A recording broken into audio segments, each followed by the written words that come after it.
Once upon a time, a certain tradesman was leading a caravan to another country to sell his goods.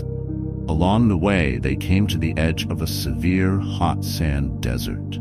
They asked about and found that during the daytime, the sun heats up the fine sand until it's as hot as charcoal, so no one can walk on it, not even bullocks or camels. So the caravan leader hired a desert guide, one who could follow the stars, so they could travel only at night when the sand cools down. They began the dangerous nighttime journey across the desert. A couple of nights later, after eating their evening meal and waiting for the sand to cool, they started out again. Later that night, the desert guide, who was driving the first cart, saw from the stars that they were getting close to the other side of the desert. He had also overeaten, so that when he relaxed, he dozed off to sleep.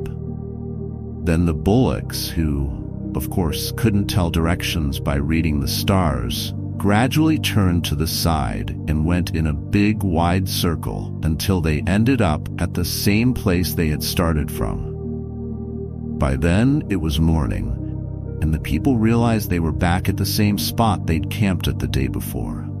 They lost heart and began to cry about their condition. Since the desert crossing was supposed to be over by now, they had no more water and were afraid they would die of thirst. They even began to blame the caravan leader and the desert guide. "We can do nothing without water," they complained. Then the tradesman thought to himself, "If I lose courage now, in the middle of this disastrous situation, my leadership has no meaning. If I fall to weeping and regretting this misfortune and do nothing, all these goods and bullocks, and even the lives of the people, including myself, may be lost. I must be energetic and face the situation." So he began walking back and forth, trying to think out a plan to save them all. Remaining alert, out of the corner of his eye, he noticed a small clump of grass. He thought, without water, no plant could live in this desert. So he called over the most energetic of his fellow travelers and asked them to dig up the ground on that very spot. They dug, and after a while they got down to a large stone. Seeing it, they stopped and began to blame the leader again, saying, "This effort is useless. We're just wasting our time."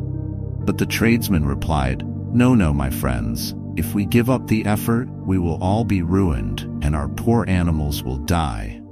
Let us be encouraged." As he said this, he got down into the hole, put his ear to the stone, and heard the sound of flowing water.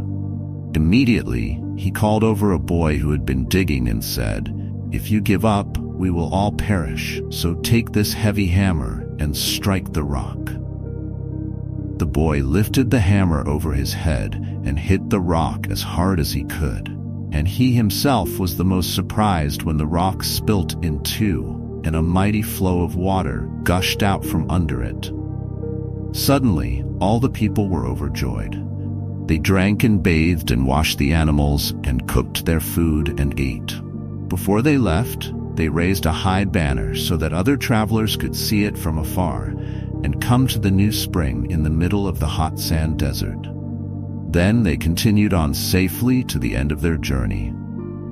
The moral is, don't give up too easily. Keep on trying until you reach the goal.